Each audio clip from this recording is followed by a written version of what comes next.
So how did I fix the wire feed welder?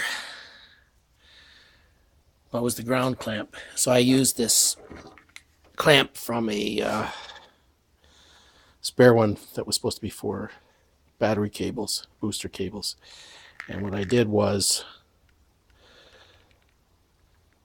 I put a hole in there and a plate to put the wire in for the,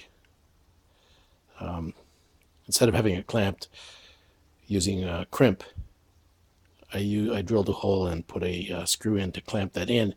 And then what I did was, because the other side did not have any connection, I added in a couple of wires, put in some washers, and changed the way that the screw goes in for a bolt.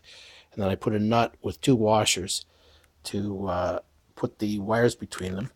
And then those wires go from the other side over to that one as well, over to the one where the main ground comes in, so that both sides are grounded, and therefore either side of the work clamping will work. Anyhow, that made the welds much better, as the ground contact was much improved.